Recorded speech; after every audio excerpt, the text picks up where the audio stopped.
Drew McIntyre ने Jimmy Uso को कहा था स्मैकडाउन पर कि अगर तू पहले यीट यूज करता तो शायद तू अभी वहां पर होता जहां पर जे है। भाई जिमी ने तो ऑलरेडी किया था 2021 में यीट शब्द का उपयोग। जब वो एज के अगेंस्ट एक ब्रॉल में आया था, एक सेगमेंट में आया था, तो वहां पर उसने यीट नाम की एक हुडी पहनी हुई थी भाई। बस वो बोलने की देर थी भाई, अगर बोल देता तो शायद आज जिमी जे की जगह पर होता। खैर कोई बात नहीं भाई, ये भी अपना स्पॉट हासिल कर ही लेगा। वेल इसके अलावा भाई AEW से 3 सुपरस्टार्स को रिलीज कर दिया गया है पूरी तरीके से, जिसमें से एक नाम है एलिस्टर ब्लैक, दूसरा है रुसेव और तीसरा है रिकी। और भाई रिकी ने तो 24 घंटे के अंदर NXT पे अपना डेब्यू भी कर लिया है। तो भाई एक तो आ चुका है, अब 2 और बचे हैं भाई। ये लोग और आ जाए तो भाई मजा आ जाएगा, क्योंकि रुसेव और एलिस्टर ब्लैक ये 2 ऐसे बंदे हैं जिन्हें मैं सिर्फ WWE में ही देखना चाहता हूं। वेल अब चलते हैं मंडे नाइट रॉ की तरफ। भाई मंडे नाइट रॉ हुआ था भाई, और वो काफी अमेजिंग था। उसके ऊपर क्वालिफिकेशन मैचेस हुए, एज स्टाइल्स का रिटर्न हुआ। उसके अलावा शुरुआत होती है यीट एनर्जी से भाई। ऑब्वियसली भाई यीट के साथ ही शुरुआत होगी। यीट सेलिब्रेशन भाई बहुत बढ़िया चल रहा होता है, लेकिन लोग बोलते हैं कि भाई वंस मोर,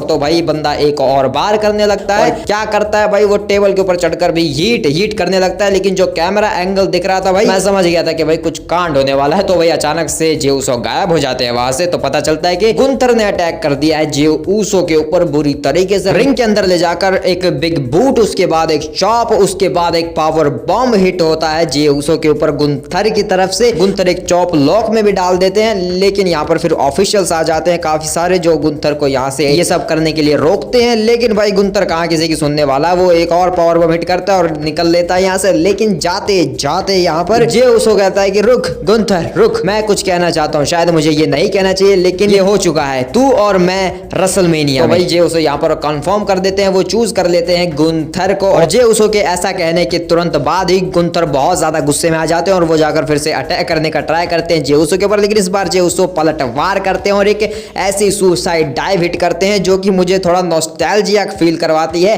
क्योंकि ये सेम डाइव जो है रोमन रेंस ने भी मारी थी भाई एक टाइम पर, और ऐसे ही सारे ऑफिशियल्स को गिरा दिया था। तुम ये मैचिंग देख सकते हो, वीडियो में दिख रही होगी तुम्हें, शायद मैंने लगाई होगी। लेकिन इसके बाद जो रेसलमेनिया के लिए हमें ये वर्ल्ड हैवीवेट चैंपियनशिप का ग्राफिक कार्ड देखने को मिल चुका है, जे ऊसो वर्सेस गुंथर, जो कि ग्राफिक कार्ड की हम बहुत ज्यादा बातें करने वाले हैं। जब रेसलमेनिया की बात करेंगे तो हम बाद में करेंगे। लेकिन इसके बाद बैक स्टेज में इंटरव्यू लेती है रिया रिप्ली का। रिया रिप्ली कहते हैं कि मैं अभी तो ध्यान दे रही हूँ किसको चुनेगी शार्लेट फ्लेयर, लेकिन मेरा ध्यान एलिमिनेशन चेंबर के ऊपर भी है। लेकिन वहां पर ईयो स्काई आती है और वो कहते हैं कि मैं तुम्हें माफ नहीं करने वाली, जो तुमने किया तो इसके लिए मैं तुम्हारे पीछे आने वाली हूँ। जिसके बाद भाई ईयो स्काई और डकोटा काय का एक टैग टीम मैच होता है अगेंस्ट लिव मॉर्गन एंड रखेल रॉड्रिगेज। और भाई शायद इस मैच की मैं जितनी तारीफ करूं शायद उतना कम होगा, क्योंकि एक WrestleMania level action pack match हमें ये देखने को मिलता है। ऑफ कोर्स नॉट भाई ईयो स्काई किसी मैच में है और वो इतना बैंगर ना हो। बहुत ही मजेदार मैच था भाई, और जितनी बार भाई ऐसा लगा कि ये मैच खत्म होने वाला है, लेकिन फिर किक आउट या कोई आकर भाई के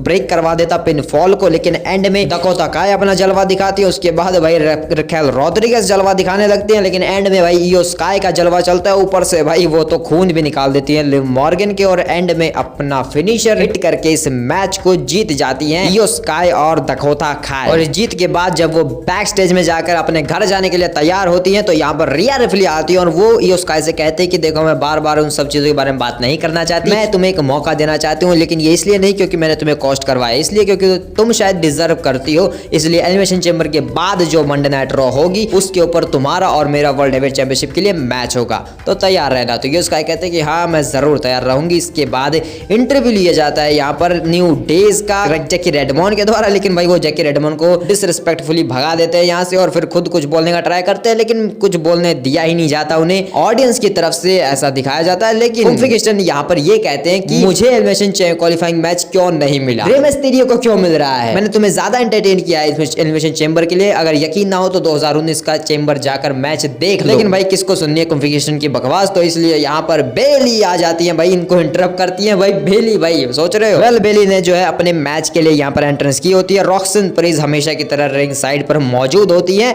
लेकिन भाई NXT के ऊपर कुछ अलग ही मामला चल रहा है इन तीनों का। वेल शो के ऊपर क्वालिफाइंग मैच होता है अगेंस्ट लारिया वेल्केरिया बेली का, जो कि मैं कहूंगा भाई ठीक ठाक ही मैच था। लारिया वेल्केरिया यहाँ पर जीतने का ट्राई करती है, एंड में जब वो जीतने के लिए जाती है एक सबमिशन के लिए, लेकिन यहाँ पर उल्टा भाई एक रोल अप कर देती है बेली, और बेली रोल अप के जरिए इस मैच को जीत कर निकल लेती है। लेकिन यहाँ पर रिस्पेक्ट भी दिखाती है लारिया वेल्केरिया को, और क्वालिफाई कर चुकी है बेली एलिमिनेशन चेंबर के मैच के लिए। लारिया वेल्केरिया बैक स्टेज में जाती है, यहाँ पर अल्फा अकेडमी से बात कर रहे होते हैं, लेकिन अमेरिकन मेड आकर यहाँ पर कुछ कुछ कहने लगते हैं और ईवी नाइल जो है यहाँ पर एक चैलेंज देती है हिलारिया वैल्केरिया को, जो कि शायद भाई कभी ना कभी तो एक्सेप्ट कर ही लेंगी।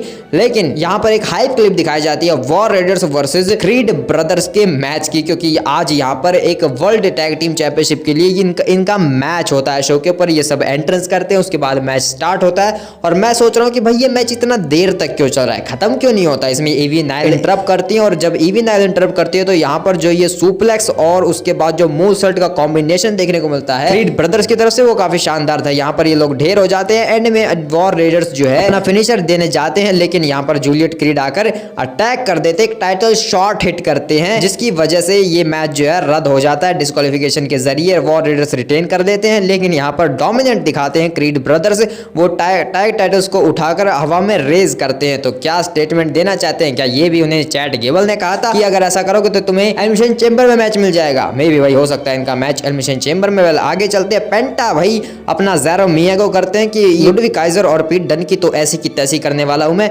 लुडविग काइजर का इंटरव्यू लिया जाता है, लेकिन वहां पर पीट डन आ जाता है। पीट डन कहता है कि मैं वहां पर तेरी मदद करने नहीं आया था, स्टेटमेंट देने आया था, लेकिन तू गलती से तेरी मदद हो गई। तो लुडविग काइजर कहते हैं हाँ ठीक है, तो क्या हो गया। लेकिन उसके बाद यहाँ पर एजे स्टाइल्स आते हैं, उनकी नजरें लुडविग काइजर पर भी होती हैं, लेकिन एजे स्टाइल्स फिनोमिनल है तो अपनी फिनोमिनल एंट्रेंस करते हैं अपने बेहतरीन क्लासिक म्यूजिक के साथ। उनका जो थीम सॉन्ग है भाई काफी प्यारा। एजे स्टाइल्स और वेलकम बैक के नारे सुनने को मिलते हैं एजे स्टाइल्स को।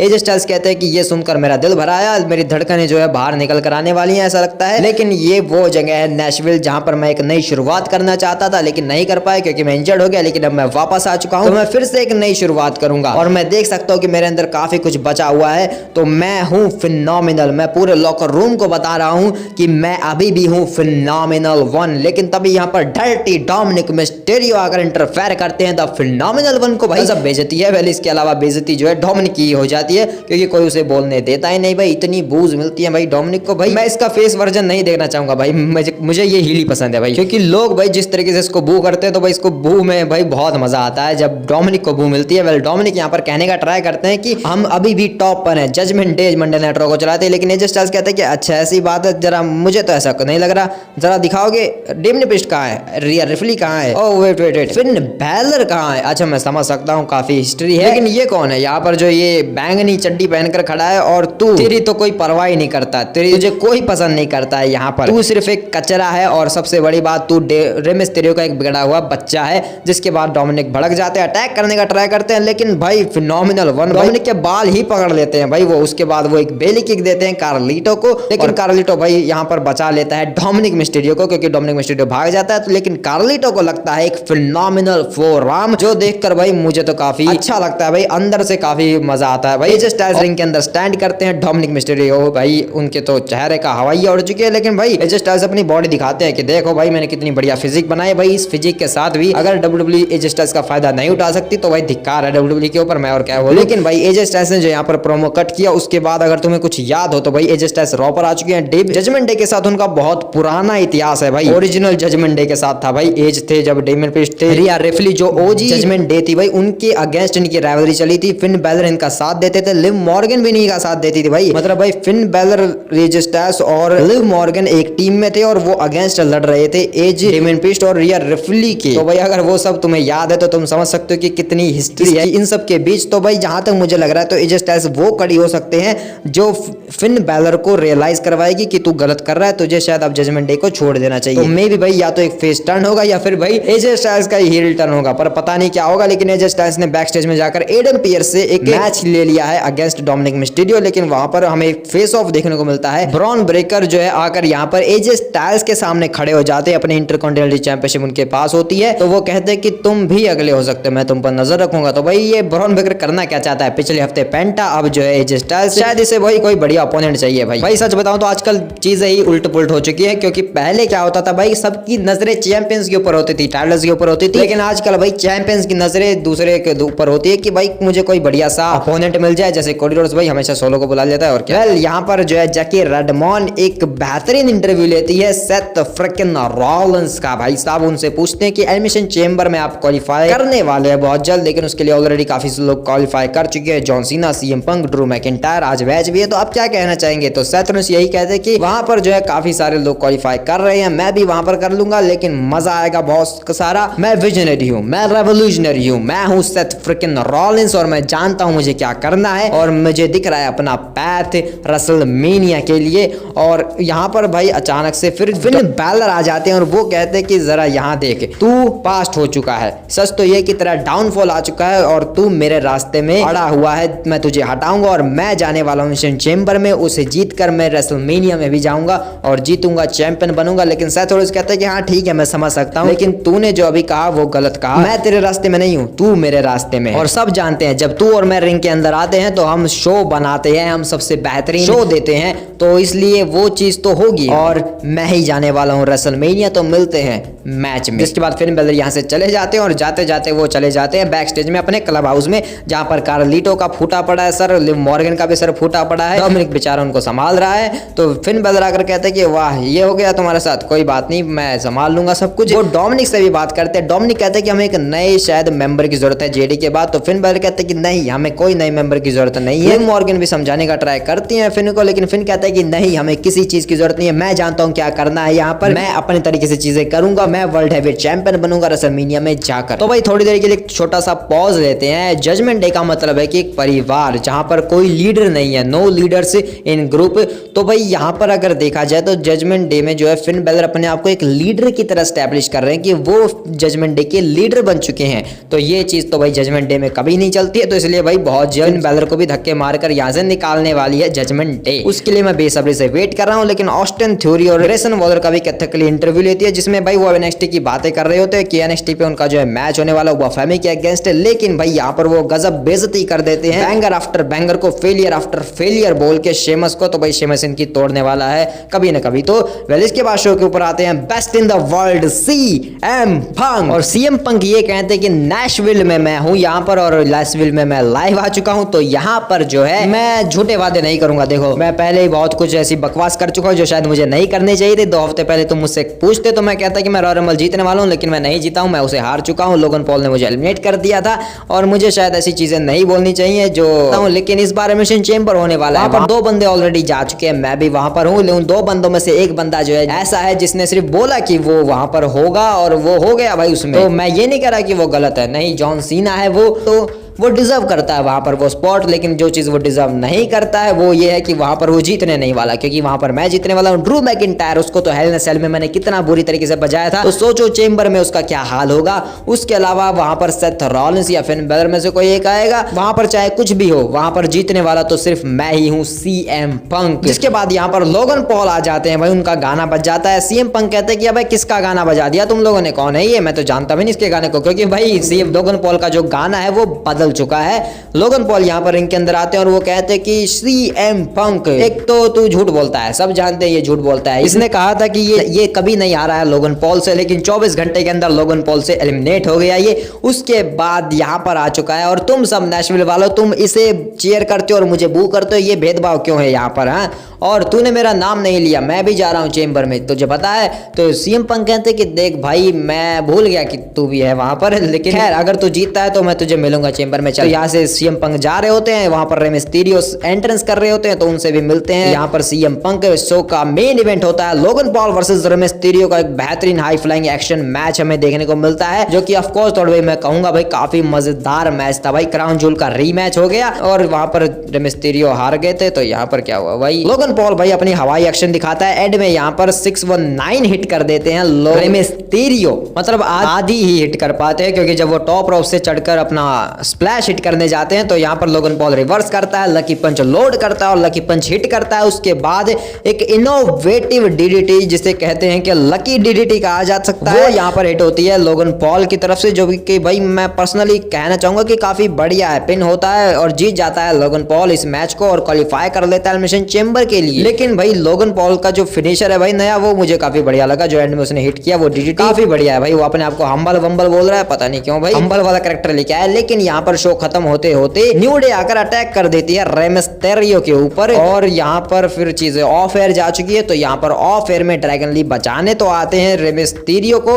लेकिन घंटा कुछ नहीं कर पाते क्योंकि न्यू डे भारी पड़ती है। न्यू डे यहाँ पर पलटवार करती है और ड्रैगन ली की भी बैंड बजा देती है। उसके बाद काफी सारे ऑफिशियल्स आ जाते हैं जो फिर न्यू डे को यहाँ से बैक स्टेज में जाने के लिए कह देते हैं। तो न्यू डे यहाँ से चली जाती है, लेकिन भाई पूरी तरीके से धो धा के ड्रैगन ली और मिस्टीरियो को। उसके बाद जो है शो के ऊपर एक डार्क मैच भी होता है, एक tag team action, Bianca Belair Naomi versus Piper Niven and Chelsea Green. जो भाई बहुत बुरी खबर है क्योंकि यहाँ पर पाइपर नेविन के ऊपर हिट होता है एक KOT और बियांका ब्लेयर मैच को जीत जाती हैं। चेल्सी ग्रीन भी अपने मैच को हार जाती हैं। इस तरीके से एक डार्क मैच भी नहीं जीत पाई भाई चेल्सी ग्रीन। क्या करें, कोई बात नहीं भाई, आएंगे भाई चेल्सी ग्रीन के भी दिन आएंगे। अब तुम कहोगे कि भाई ये चैंपियन तो है भाई और कितने अच्छे दिन आएंगे। भाई चैंपियनशिप भाई मेन टाइटल जीतेगी चेल्सी ग्रीन, देख लेना एक दिन तुम, वो बनेगी WWE चैंपियन, वो भी अनडिस्प्यूटेड वाली, ठीक है। वेल शो जो मंडे नाइट रॉ की बात करें तो भाई अगर ये सब ऐड कर देते तो भाई 3 घंटे का बन जाता है, फालतू में 2 घंटे का दिखाते हैं। खैर अगले हफ्ते के लिए क्वालिफाइंग मैच होने वाला है Seth Rollins versus Finn Balor और रॉक्सन प्रीज अपना मंडे नाइट रॉ डेब्यू करने वाली है अगेंस्ट रॉकेल रॉड्रिगेज। पेंटा वर्सेस पीट डन का मैच भी ऑफिशियल हो चुका है और इसके अलावा एजे स्टाइल्स रिटर्न करेंगे in action against dirty Dominik Mysterio. और इसके अलावा भाई अगर देखा जाए तो इसमें इनमें काफी इतिहास है भाई। 2005 में शायद कॉल आउट किया था एजे स्टाइल्स ने डोमिनिक मिस्टेरियो को, लेकिन तब वो लड़ने की हालत में नहीं, तब फिलहाल बच्चा था भाई तब।